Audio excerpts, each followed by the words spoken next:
There's a question that I'm trying to answer with this video, and that is how to determine whether there's a trend. Now I'm taking it to a simplified method, and first of all you want to go to a larger time frame, and you want to find the trend on larger time frame, the day or the 4 hour. I prefer to find the trends on the 4 hour. For this example I'm going to use the 4 hour as the larger time frame. Now, so what we're seeing is this is a momentum indicator that we have showing on the chart.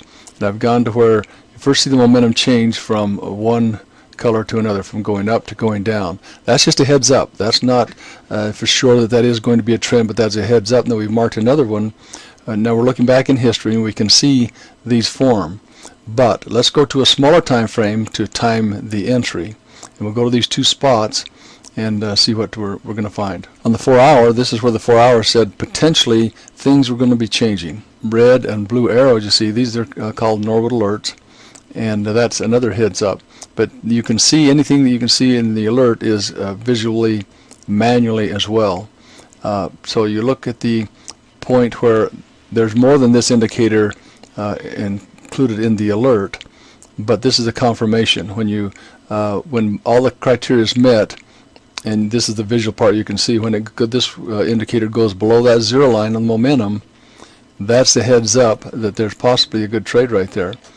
And so we're seeing it started here, there's a potential here, but it was on the wrong side. It was still going up momentum wise, and when it came back down, that's your signal. You're trading the direction of the trend of that larger time frame. For example, before you even saw a slowdown, this could have easily given you 100 pips. Okay, then it went sideways again for a while, and so you're out of the market. But the 4 hour, let's go back over here to the 4 hour. See, the 4 hour, now we're right in this area, is still showing down momentum even though it's going sideways. So we wait until there's a good signal when it crosses again below the zero line, and there's another Norwood alert right here. That was the entry signal. The alert just helps to bring it to your attention when you're not looking at the computer. So there was another 100 pip move. Yes, it did go 130.40, but I'm just saying you could easily probably get out 100 pips out of that before you started seeing the slowdown. Now let's go back to the 4 hour. We're down to this point right now, so we've taken some pips out of this on a 30-minute and some pips out of this on a 30-minute. Now, we recognize that trend. That's the question we're trying to address, is when we first saw that change colors. So there's one more little move down here. But let's just go over here and see what it looks like when we see it going back up the other direction. Okay, this is what it looked like on the 4 hour. So as soon as this changed colors and shows there was momentum going up, that's heads up to go look at the smaller time frame. So we can go to the 30-minute. We did only have to wait a short period of time on this one. This one we received a signal that it was a half an hour later, and then of course there was another move there for 75 pips. Now this is not a major trend, but 70 pips on a small trade is pretty good.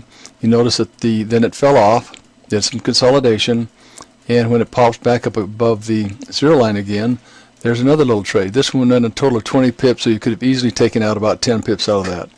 So you wait until it goes back up again. Here's another little trade. This one was another 10 pip trade.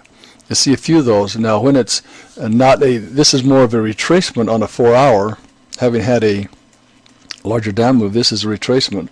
But you're seeing there are a few little trades you can get in here, and the more that these lines, these moving averages are turning sideways, then you're not finding as many good trades. So the point is, go to a larger time frame, find when the momentum's going in a certain direction, and then time your entry going on a shorter time frame. Hope this was of help to you in learning how to find a trend and how to trade a trend.